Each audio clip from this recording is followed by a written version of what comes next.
श्री शिवाय नमस्तुभ्यम। हर हर महादेव। यवतमाल महाराष्ट्र में गुरुजी पंडित प्रदीप मिश्रा जी के द्वारा 30 मार्च से श्री शिव महाप्राण कथा शुरू हो गई है, जो कि 5 अप्रैल तक आस्था चैनल यूट्यूब के माध्यम से लाइव देखी जा सकती है।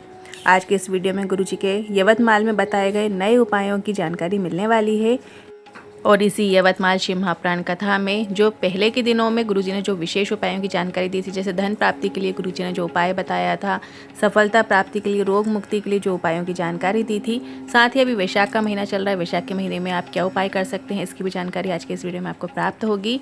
साथ ही 5 अप्रैल को है वैशाख की बड़ी चतुर्थी, रविवार का दिन रहेगा, और इसमें हम क्या उपाय कर सकते हैं इसकी भी जानकारी आज के इस वीडियो के माध्यम से आपको प्राप्त होने वाली है। किसी कारणवश यदि आप निज कथा नहीं सुन पाए हैं तो पूरी कथा का रास्ता तो आपको इस छोटे से वीडियो से प्राप्त होगा। तो बढ़ते हैं आज की कथा की पहली जानकारी की ओर। मानव और महादेव में एक अंतर होता है। मानव अवगुणों को पकड़ने का कार्य करता है, महादेव आपके गुणों को पकड़ने का प्रयास करते हैं। बढ़ते हैं आज की कथा की दूसरी जानकारी की ओर। गुरुजी ने कहा, जिस दिन मंदिर ना जा पाओ तो एकांत में बैठकर 5 बार या 7 बार बैठकर श्री शिवाय नमस्तुभ्यम जरूर बोला करो, या फिर नमः शिवाय बोला करो, या फिर ओम नमः शिवाय मंत्र का जाप किया करो। गुरुजी ने कहा, आपको ऐसा अनुभव होगा कि आप मंदिर में भोलेनाथ के सामने बैठकर ही मंत्र जाप कर रहे हो। बढ़ते हैं आज की कथा की तीसरी जानकारी की ओर। कई लोग कहते हैं हमने सीहोर से कंकर शंकर लेकर आ गए और हम उसी में पूजन करते हैं, और कभी कभी उसमें हमें शंकर भगवान का ही प्रतिबिंब दिखाई देता है। बढ़ते हैं आज की कथा की चौथी जानकारी की ओर। सीहोर का कंकर 2 कंकड़ों में टुकड़े टुकड़े हो जाते हैं। गुरुजी ने कहा, घर में किसी का जन्म होने वाला है, कोई खुशखबरी आने वाली है, विवाह होने वाला है, नौकरी लगने वाली है, या विस्तार होने वाला है, तो कंकड़ के 2 टुकड़े अपने आप ही हो जाते हैं। वहीं दूसरा अगर जल डला और टुकड़े टुकड़े हो गया तो कोई बड़ा कष्ट आने वाला था, जो शिवलिंग के प्रभाव से समाप्त हो गया। बढ़ते हैं अगली 5वीं जानकारी की ओर। शिव महाप्राण की कथा कहती है, 3 चीज़ें हमेशा अपने जीवन में उतारो, किसी आडंबर में मत पड़ो, यहाँ वहाँ मत भटको, 1 लोटा जल शिवलिंग पर अर्पित कर दो। बाहर किसी आडंबर में आपको जाने की ज़रूरत नहीं है। जो भी समस्या है, 1 लोटा जल है सारी समस्याओं का हल। तो बस आपको जो भी मुसीबत है, जो भी समस्या है, महादेव से कहो, 1 लोटा जल चढ़ाओ, और अपने अंदर इतना विश्वास रखो कि मेरे जीवन का सारा दुख, सारे जो कष्ट हैं वो शिव हर लेंगे। तीसरा है, घर के लोग कितने ही बुरे क्यों ना हो, पर उनके बारे में बुरा मत सोचो। वो क्योंकि घर के लोग हैं, आपके अपने लोग हैं, तो उनके बारे में कभी भी बुरा मत सोचो, हमेशा अच्छा ही सोचो। सबके स्वभाव अलग अलग होते हैं, तो बस उन्हीं को ध्यान में रखते हुए सबको प्रेम से व्यवहार करो। बढ़ते हैं अगली 6वीं जानकारी की ओर। आज के समय में छोटी छोटी बच्चियों के साथ गलत कृत्य हो रहा है। गुरुजी ने कहा, और सरकार क्या देखती है कि गलत कृत्य करने वाले की उम्र कितनी है, और उम्र कम है तो छोड़ दिया जाता है, बल्कि सरकार को एक नियम बनाना चाहिए। अगर किसी छोटी बच्ची या किसी लड़की के साथ गलत कृत्य हुआ है तो चौराहे में खड़े करके गोली मार देना चाहिए, आज की कथा में गुरुजी ने कहा। बढ़ते हैं अगली 7वीं जानकारी की ओर। गुरुजी ने कहा, व्यासपीठ से एक बात कहना चाहेंगे, अगर आप अपनी बेटी को अपनी बेटी मानते हो, वैसे ही आसपास के क्षेत्र की बेटियों को भी अपनी बेटी मानो, और उनकी भी रक्षा की जिम्मेदारी जो है वो आपकी है, ऐसा मान कर चलो। बढ़ते हैं आज की कथा की 8वीं जानकारी की ओर। शिव जी पर चढ़े जल का जो अहम करता है, उनके ऊपर छिंटन करता है, तो दुनिया का अगर कोई भी दोष उसके अंदर आने का प्रयास करते हैं तो वो भी दूर हो जाते हैं। और आज की कथा में जो पत्र गुरुजी ने पढ़े हैं वो इस प्रकार हैं। जानवी जी पत्र लेकर आई, संतान सुख नहीं था, पशुपतिनाथ व्रत किया। बहुत भटक रहे थे, सब जगह इलाज कराया पर संतान सुख नहीं था, तो फिर पशुपतिनाथ व्रत किया। सफ़ेद आकड़ी की जड़ का प्रयोग किया, तुमरुका जी का नाम लेकर 11 बार घुमाकर शिवलिंग के ऊपर से सफ़ेद आकड़ी की जड़ को फिर कमर में बांध लिया, और 1 महीने में ही गर्भ ठहर गया है। 8 वर्ष के बाद संतान सुख हुआ है। इसी का आभार व्यक्त करने आए हैं। बढ़ते हैं अगले पत्र की ओर। सुरेश जी पत्र लेकर आए, नौकरी की तैयारी कर रहा था, सफलता मिल ही नहीं रही थी। आपकी कथा सुनना शुरू किया और जल चढ़ाना शुरू किया। बेलपत्र का शहद वाला उपाय किया। बेलपत्र के शहद वाला उपाय क्या होता है, जब हम किसी एग्ज़ाम में सफलता चाहते हैं तो हमें एग्ज़ाम के पहले एक बेलपत्र लेना होती है। ऐसी बेलपत्र लेनी होती है जो कहीं से भी कटी ना हो, फटी ना हो, टूटी ना हो, गली हुई ना हो, अच्छी फ्रेश बेलपत्र होनी चाहिए।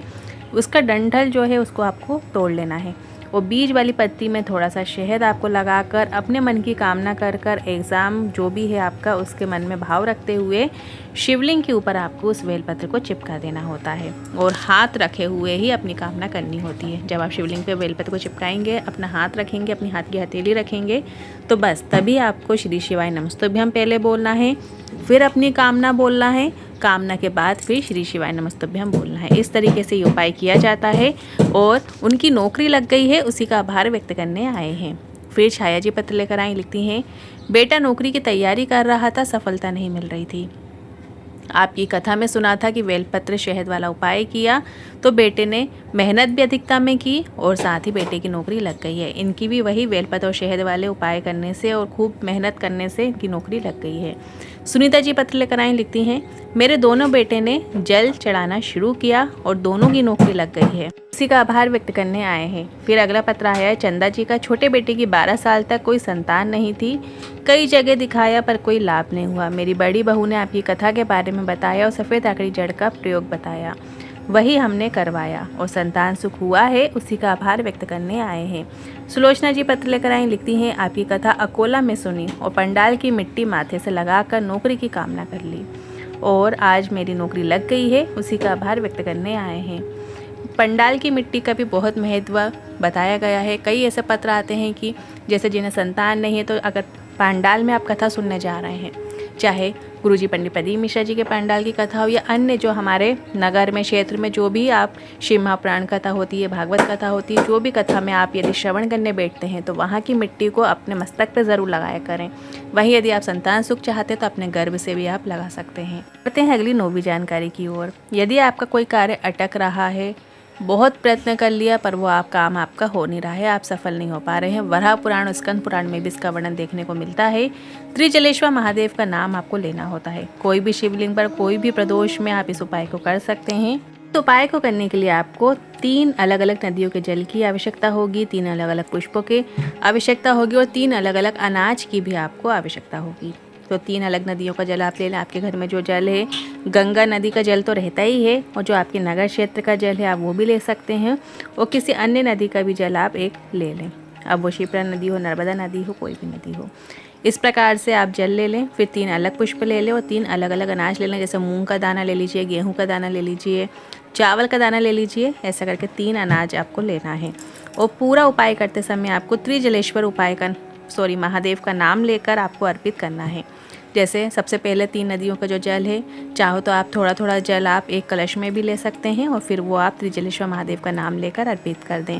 जो 3 पुष्प आप लेकर गए हो, तीनों पुष्पों को भी त्रिजलेश्वर महादेव का नाम लेकर अर्पित कर दें। फिर 3 अन्न के दाने हैं, जो अनाज के दाने हैं, उनको भी त्रिजलेश्वर महादेव का नाम लेकर अर्पित कर दें। के बाद जो चीज़ें आपने अर्पित की है उसमें से 1 पुष्प और 1 अनाज का दाना आपको वापिस शिवलिंग से प्राप्त कर लेना है और नंदी के पास बैठ जाना है और वहाँ पर बैठकर अपनी कामना करना है।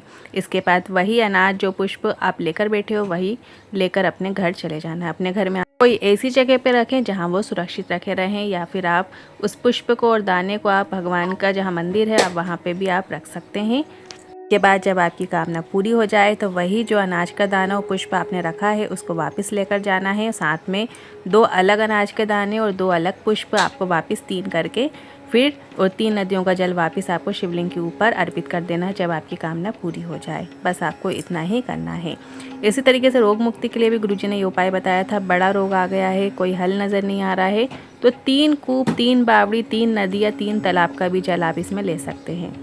जो भी आपके आसपास में क्षेत्र हो, कूप हो, बावड़ी हो, नदी हो, तालाब हो, तो वो जल भी आप ले सकते हैं। त्रिजलेश्वर महादेव का नाम लेकर वो जल आपको अर्पित कर देना है। थोड़ा सा जल औषधि रूप में प्राप्त करके उस व्यक्ति को आचमन करा देना है जिसको बड़ा रोग आ गया है और कोई हल नजर नहीं आ रहा है। तो लाभ जरूर देखने को मिलता है। डॉक्टर की दवाई के साथ साथ आप इस उपाय को भी कीजिएगा और त्रिजलेश्वर महादेव का नाम स्मरण जरूर कीजिएगा उपाय करते समय और आचमन करते समय। हैं अगले विशेष उपाय की ओर। कल 5 अप्रैल वैशाख महीने की बड़ी चतुर्थी का दिन है, तो इस दिन किए जाने वाला एक विशेष उपाय है की जो किताब है पंचामृत उसमें ये उपाय दिया हुआ था कि चतुर्थी तिथि में आपको धन प्राप्ति के लिए, कुबेर का भंडार भरने के लिए एक दिया ज़रूर अपने नज़दीकी मंदिर में, शिवालय में आपको लगाना चाहिए। एक गोल बाती का घी का दिया कुबेर भंडारी का नाम लेते हुए, कुबेर का स्मरण करते हुए वो दिया आपको लगाना है। चतुर्थी तिथि में ही ये उपाय किया जाता है। तो कल 5 अप्रैल वैशाख की बड़ी चतुर्थी है, तो इस दिन शिवालय में शाम के समय प्रदोष काल में जाकर आपको गोल बाती का घी का दिया कुबेर के नाम से आपको प्रज्वलित करना होता है। प्रदोष काल मतलब जब सूर्य अस्त हो रहा होता है, जो समय होता है उसके 45 मिनट तक का जो समय कहलाता है वो सूर्य अस्त का समय कहलाता है, प्रदोष काल का समय कहलाता है।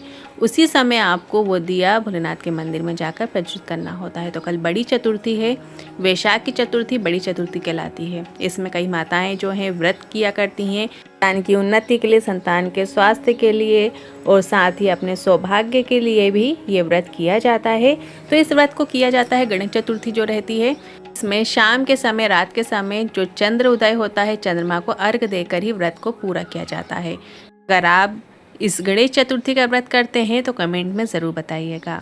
आज के इन उपाय से जुड़े मन में कोई सवाल या क्वेश्चन है तो कमेंट के जरिए पूछ सकते हैं। वीडियो थोड़ा भी उपयोगी लगा हो तो वीडियो को लाइक करके कमेंट बॉक्स में हर हर महादेव ज़रूर टाइप कीजिएगा। श्री शिवाय नमस्तुभ्यम।